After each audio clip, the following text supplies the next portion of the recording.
Hey there. You are listening to the Black Hat Loading Podcast, playing host to world-renowned ethical hackers and cybersecurity trainers. Black Hat Middle East and Africa is the answer to the region's thriving cybersecurity market. Join our conversations as we catch up with InfoSec leaders in an effort to continue winning the cyber war. Hello and welcome to another edition of the Black Hat MEA podcast series. Today's focus is on cybersecurity, of course, but we're mainly specifically discussing zeroing in on security, a guide to successfully deploying zero trust architecture. We're thrilled to be joined by Gram Ludlow, SVP and CISO at Marriott Worldwide. Gram is a respected information security executive with over 20 years of security industry experience. With a degree in computer science and a master's in information security, leverages deep technical underpinnings and high emotional intelligence to build extraordinary security teams. Currently the SVP and Chief Information Security Officer for Marriott Vacations Worldwide, he has spent his career protecting some of the world's most largest brands and networks. Graham specializes in building highly effective security programs. At the Coca-Cola Company, he served as the Chief Security Architect for one of the earliest zero trust and cloud migration projects. He subsequently built an effective security program from the ground up at Flowers Foods, and most recently rebuilt and leads the security program for Marriott Vacations Worldwide. After a major acquisition which doubled the company size, Graham is heavily involved in advising security and technology startups. He participates in CISO advisory organizations and sits on multiple startup advisory boards. Welcome to the show, Graham. Thank you. Happy to be here. It's great to have you. It's a pretty impressive resume that you have there, and really great I really look forward to hearing your opinions and your knowledge on zero trust. This is something we hear a lot of, and I'm not really that informed on as well, but I look forward to hearing what you have to say. So zero trust has been called the next wave in security. Is that really so? So the answer to that one is both yes and no. I do believe that zero trust is going to be a theme that we see in security architectures, and security program development for the indefinite future. So it is definitely forward-looking, and it's enabled by new technologies that have allowed us to do things from an architecture standpoint that we've never been able to do before. But on the other hand, it really is just the reapplication of fundamental security principles. They've been around for decades. Least privilege, right? That's one of the most basic things in security, a building block, you might say. And yet, as security practitioners, as IT practitioners, we very rarely apply that principle in practice. Now, the reason why, it's incredibly difficult and very complex, and I think we all know, businesses, people, they want freedom. They want to be able to do what they can on a computer. So the concept of restricting them to only what they need to do their jobs, while from a security standpoint is the best approach, and from a business standpoint is perfectly acceptable, because in a business environment, you only need to access the systems you need to do your job. It hasn't been technologically feasible to do this at any sort of scale. So the way I see zero trust, really, it's getting back to basics. It's getting back to doing those things that we all know we should have been doing from the very start, but we had to make a lot of compromises along the way because we weren't feasible. It wasn't technically capable to do these things in a large business and at scale. So now that the technology is there, now that we have commercial solutions that can enable this, I absolutely think that this broad zero trust approach is going to significantly enhance security for quite some time. So it really just seems like it's really simplified best practices that people should have been doing all along. Exactly. Some people think this is kind of a marketing gimmick. If not, what do you think it's so different about it? Yeah, well, let's say that there's definitely a marketing aspect to zero trust, right? And that's fine. I mean, companies need to market their products and market their solutions, and I wouldn't call it necessarily evil, but it's certainly necessary that zero trust gets a lot of play and a lot of marketing, because we as security practitioners need to be exposed to this concept. And need to be educated about what it is. So while many companies are maybe overplaying their hand a bit when it comes to zero trust, and you might see a lot of marketing material, a lot of advertisements talking about zero trust, I don't think it's just a marketing gimmick. I don't think it's just some buzzwords that companies can throw out there to try to sell you their next greatest security solution. The reason I say that is that, as I said previously, I think zero trust is the reapplication of found security principles, but in many times it is technology enabled. So the difference between, in my mind, a marketing gimmick and a legitimate evolution of security is that it really can do something that we couldn't do before, or rather we can do these things in a whole new way. And that's why I think that the zero trust approach in general is so powerful. Just those fundamentals about security, strong authentication, give access when it's needed, do it just in time, don't expose your whole computer network to the internet. We've been doing it for so long and it's really hard. With zero trust, true zero trust tools, solutions, and approaches, we actually can achieve those goals, and we can almost leapfrog from a security maturity perspective and make our companies, make our organizations highly secure without being a disruptor, without slowing things down. Yeah, just to go a little off script here, since we did mention the marketing gimmick thing, but don't you think at the same time too, if you're an organization building zero trust, some of the selling points that come along with zero trust is an easier way to sell it to your shareholders, board members, and in the business groups? Yeah.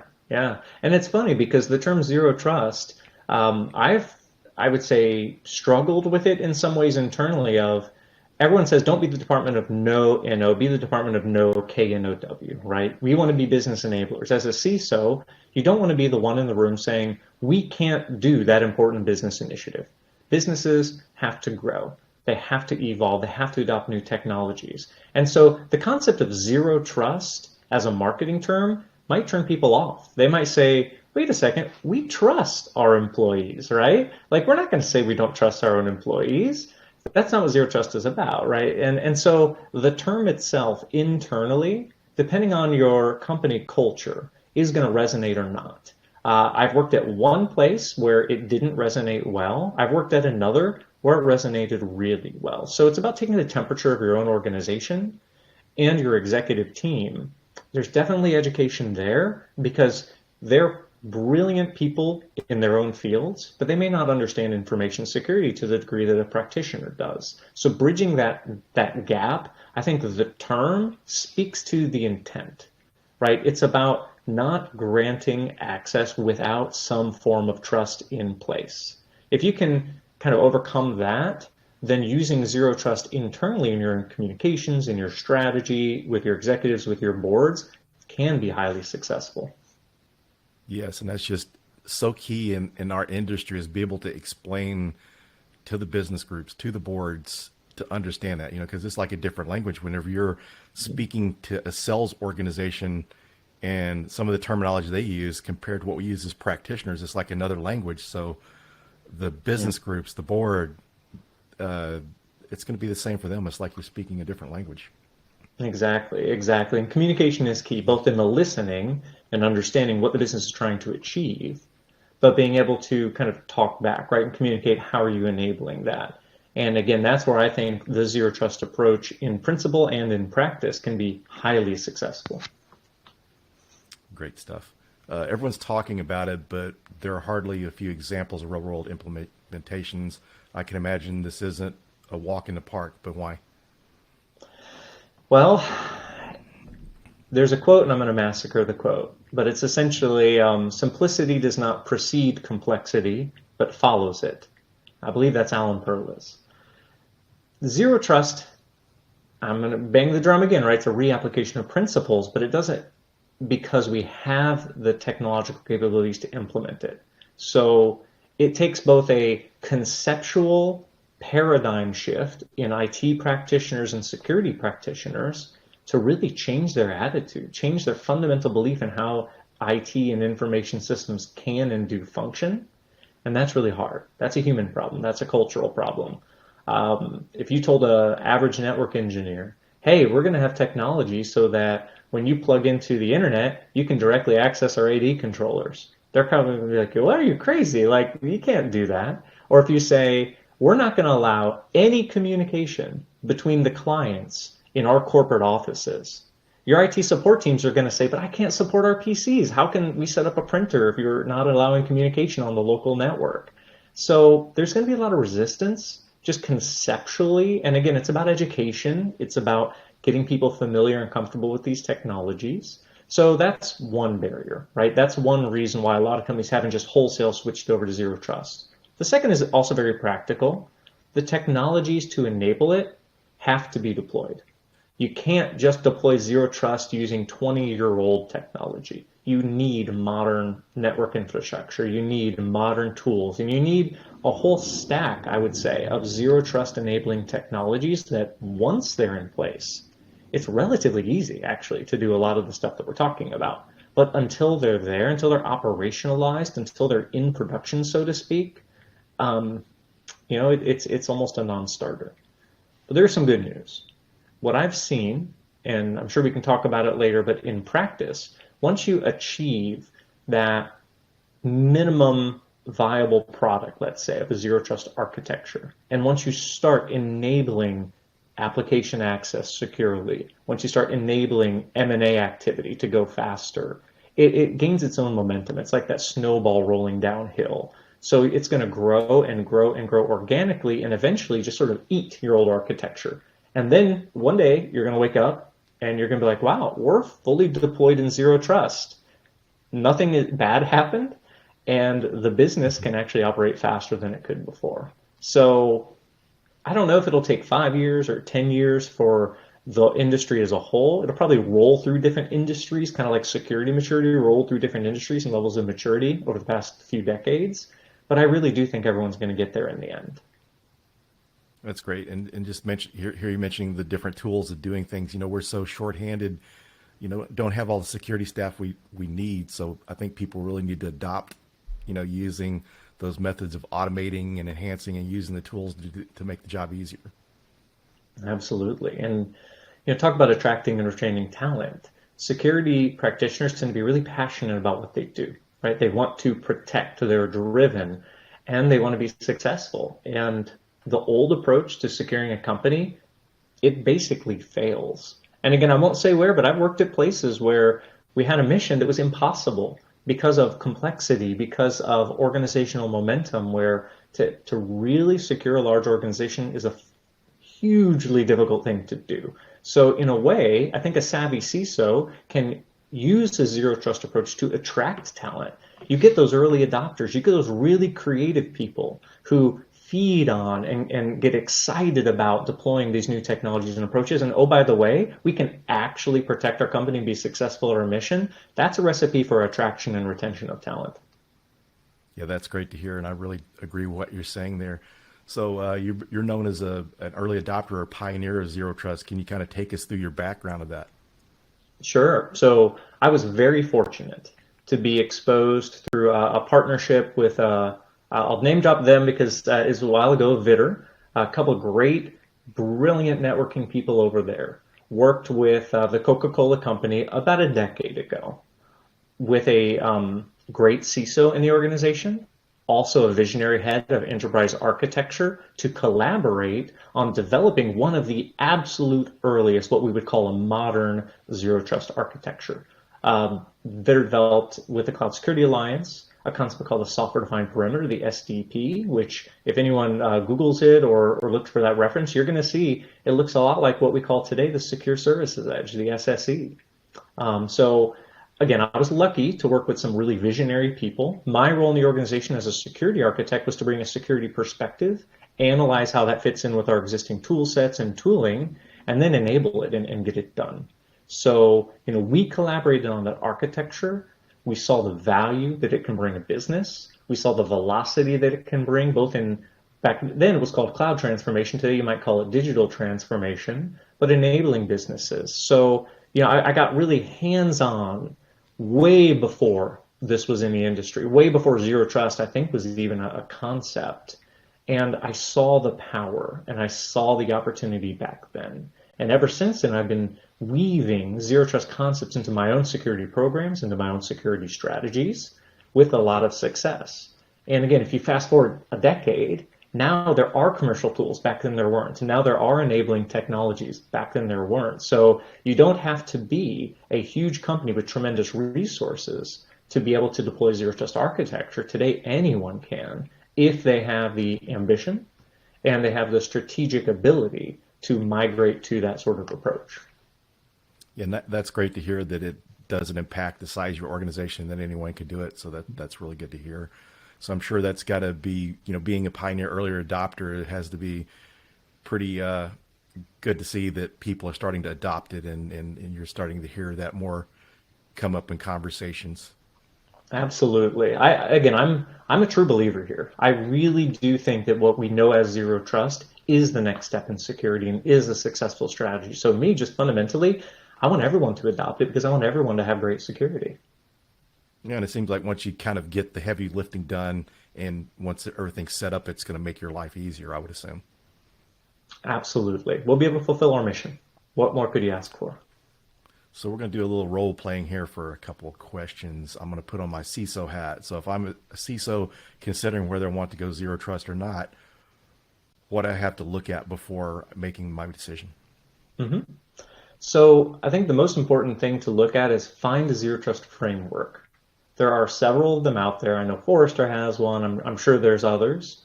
And compare how that looks towards your current strategy and your current stack. Right? You kind of need to know that differential. So it's an introspective step there. And then talk to your business partners. Really talk to your head of marketing, talk to your head of sales, talk to your head of operations, talk to your CFO, talk to your general counsel, and understand what their digital ambitions are. I think that if you understand those two fundamental things, where your business is going and what those needs are, and then how you would compare to a Zero Trust stack and architecture, then you'd be able to make an informed decision about where do you start, what do you want to do, and how far do you want to go. Very good. So another instance, I'm still the CISO role, have made up my mind. I want to progress towards Zero Trust architecture. How do I get management buy-in for the investment needed? Well, that's, I think, one of the great things about Zero Trust. I mentioned tools, right? I mentioned new technologies, and everyone probably has money, right? That's going to cost something. So there is an investment needed. My advice to you as a CISO would be see through to the end. Look at the end state. Once you're in a Zero Trust architecture, you're more secure. You can actually probably retire and spend in other areas of security because you don't need them anymore. You've mitigated a lot of risks. Also, you can look at, again, going back to what does the business need to do? If you want to be more agile, if you want to be more remote, as many of us are today, if you want to enable new use cases, new cloud applications, all of that is actually easier to do if you have a Zero Trust architecture in place. Going back a little bit to, why do I say that, right? Why do I say all these Zero Trust tools help with cloud?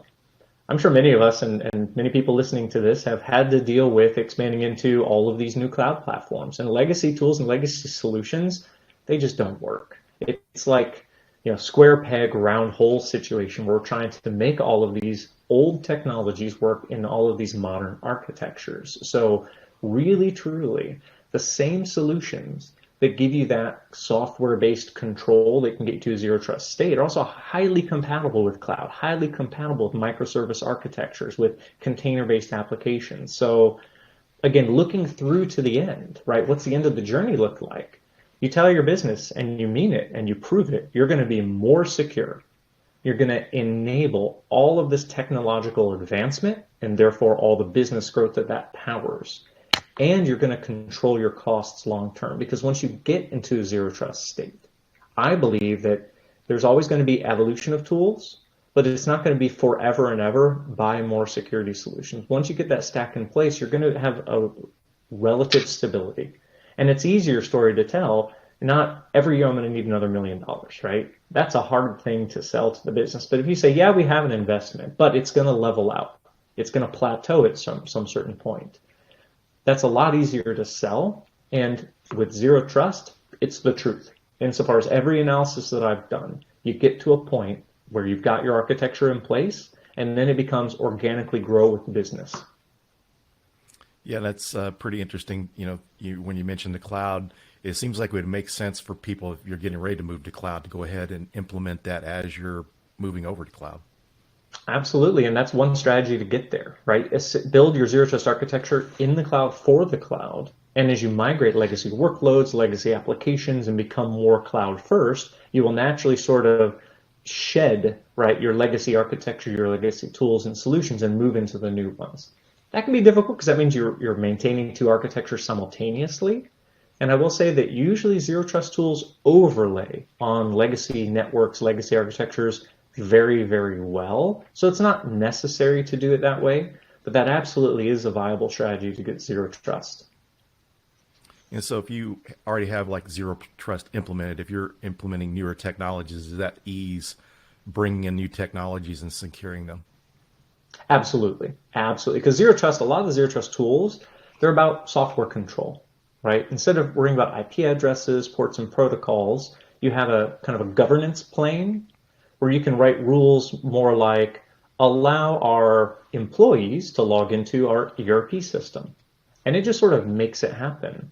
So once you have that architecture, that integration between your cloud systems, your cloud hosting provider, your workloads, your applications, and it all works, adding to it and managing it becomes much, much easier. Kind of like the evolution of servers. I remember earlier in my career, if you wanted to add a new server, you might have a 3-month lead time because you're talking about buying hardware, getting it shipped internationally, building an operating system. Today, you can build a new server in seconds.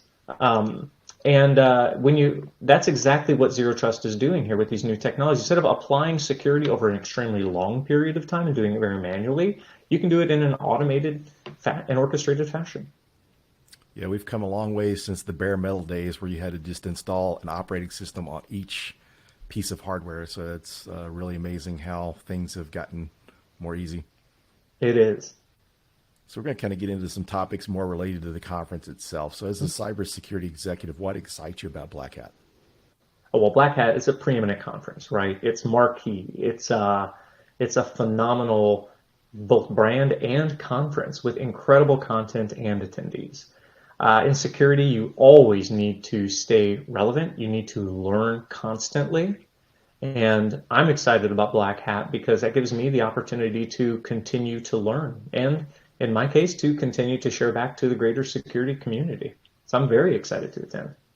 Yeah, just hearing that and hearing someone like yourself, I'll be more excited to get to the conference and learn some more about zero trust and some of these other technologies that are very important in our roles these days. So what do you expect at Black Hat MEA? Well, as I said, incredible content. I'm excited about a lot of the other people I know who are going to be there, a lot of the sessions, a lot of the tracks. So what I'm expecting is a modern look at security, about a deep dive into new tools, new techniques, new approaches that any security practitioner at any level is going to be able to take away and then fundamentally be better at what they do. I'm expecting the venue to be amazing. I mean, the location is great, right? It's a phenomenal city. It's a phenomenal venue. So I'm really expecting great collaboration, incredible content, and really a wonderful, energizing time. And just the excitement of the global audience. There's people who have access to that we normally don't have access to, maybe through a webinar or some virtual event, but to actually get to speak with and collaborate with folks from around the globe is pretty exciting. Absolutely. So much incredible talent, right, in the Middle East and Africa. Being able to tap into that, to share, to collaborate, it's going to be wonderful. Yeah, I'm looking forward to it. So what do you think the audience should look forward to from your engagements? Mm-hmm. Well, I'm hoping to share a little bit of my passion. I love security. I think that we as security practitioners do a lot of good for the world. So one thing I want to bring is just a little bit of energy. I like to fight the burnout that we see in the industry. So I hope to inspire some people. Maybe I hope to bring some energy. I hope to give a perspective of some hope for the future. From a technical perspective, I'm big on leadership and as you can tell, strategic architectural development. So I'm looking forward to sharing through my engagements perspectives into some of these new techniques, some of these new approaches that can be highly successful in security. So again, people can take that away, they can apply it in their own organizations, and the world will be a more secure place. Well, I can tell that you're passionate about it. So you've got me wanting to learn more about zero trust architecture. So Graham, thank you so much for joining us today. It's been truly a captivating discussion. We cannot thank you enough for joining us for the Black Hat MEA podcast. And everyone, will see you on the next episode. Thanks again, Graham. Well, thanks for having me. Thanks for listening. If there's a topic you want us to discuss, please send in your suggestions. Until next time.